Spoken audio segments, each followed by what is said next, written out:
মুসলমান কখনো তাদেরকে সাপোর্ট করতে পারে না, এগুলো করলে ইমানের সমস্যা হবে, এই সেই হ্যান ত্যান। এই লোকটা এই কথা বলতেছে, তারা এমন কিছু জিনিস ব্যবহার করে যেটা তাদের প্রত্যেক দিনের কাজের মধ্যে ইহুদি এবং খ্রিস্টানদের জিনিসপত্র ইউজ করতে।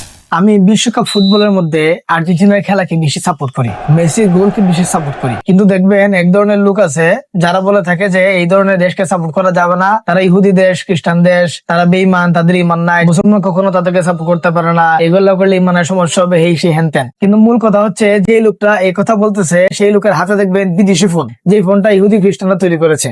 সেই লোকের মোবাইলের মধ্যে দেখবেন সেই সকল অ্যাপস যেগুলো অ্যাপস ইহুদি এবং খ্রিস্টানরা তৈরি করেছে। তারা এমন কিছু জিনিস ব্যবহার করে যেটা তাদের প্রত্যেক দিনের কাজের মধ্যে ইহুদি এবং খ্রিস্টানদের জিনিসপত্র ইউজ করতে হয়। ওই সময় তাদের ইমানের সমস্যা না, ওই সময় তাদের ধর্মের কোনো সমস্যা না, ওই সময় তাদের কোনো মুসলমানিত্ব থাকে না। কিন্তু যখন আপনি মেসিকে সাপোর্ট করবেন তখন তাদের মুসলমানিত্ব চলে আসে, তাদের ইমান খুব বড় হয়ে যায়। বর্তমানে ফুটবল বিশ্বকাপের মধ্যে দুইটা দেশের সাপোর্টার বাংলাদেশের সবচেয়ে বেশি, ব্রাজিল এবং আর্জেন্টিনা। দুইটা দেশই কিন্তু ইহুদি দেশ এবং খ্রিস্টান দেশ। এই দুইটা দেশের খেলা দেখলে যাদের জ্বলে মূলত তারা এইগুলা কথাবার্তা বলে। খেলা দেখতেছেন ফোন দিয়ে, সেই ফোনটা চালানো যায়, কিন্তু যার খেলা দেখতেছেন তার খেলা সাপোর্ট করা যায় না। বাঙালির চরিত্র ফুলের মতো পবিত্র। আর ফেসবুকের মধ্যে বিশ্বকাপ সিজন আসলে দেখা যায় সবাই মুফতি। ঠিক আছে, মুফতির জন্য শুভকামনা রইল।